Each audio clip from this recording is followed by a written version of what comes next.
Assalamualaikum warahmatullahi wabarakatuh. Perkenalkan, kami dari kelompok 5 Farmasi C. Yang saya sendiri Anissa Gunawan. Saya Natasha.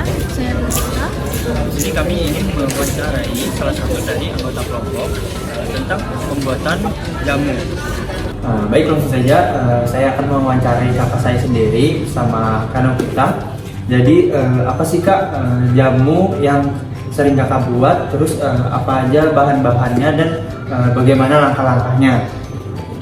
Nah, jamu yang sering dibuat ini juga salah satu dari produk UMKM, jamu kunyit sirih. Nah, ada pilihan kunyit sirih, kunyit asam, ada kunyit sirih pinang, jadi tergantung dengan minat, karena ini juga dijual. Dan kita ada SIB-nya juga, ada izin usaha. Nah, manfaat dari minum jamu ini sebenarnya untuk menjaga kebugaran badan, terus kalau misalnya untuk anak-anak yang remaja nih biasanya kan lebih banyak berkeringat, nah itu biasanya untuk lebih kecantikan. Itu biasa mereka mengkonsumsi jamu kunyit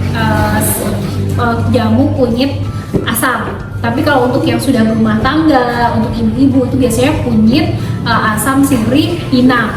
Nah, kalau cara pengolahannya beberapa itu ada yang sudah menggunakan ada alat modern, ada juga yang pakai blender. Tapi kalau di sini kita masih menggunakan alat tradisional, yaitu diparut sama ditumbuk. Kenapa? Karena kalau dengan resep yang lama, diparut dan ditumbuk itu dia aromanya lebih khas, kemudian rasanya juga lebih bagus gitu, lebih enak ketimbang harus di blender. Caranya adalah didihkan air, kemudian masukkan parutan kunyit, kemudian asam jawa. Kalau misalnya mau opsi ditambah dengan sirih, daun sirih itu dicuci, diremas-remas, juga dicampur. Terus kalau misalnya kan biasa minum jamu kan ada air jahe. Kalau kita mau jadi satu, boleh dikasih opsinya masukkan jahe. Jahe itu ada jahe merah, ada jahe putih yang biasa. Untuk pemanis itu menggunakan gula merah. Nah, setelah itu semuanya dicampur rata, diaduk, kemudian sampai mendidih. Sambil dirasa nih, manisnya udah pas atau belum. Setelah itu baru disaring. Nah, itu biasanya orang ada pakai saringan biasa, tapi kalau kita itu pakainya saringan banyak nih dijual di online itu pakai kain seperti saringan coffee shop. Nah, itu jadi lebih higienis.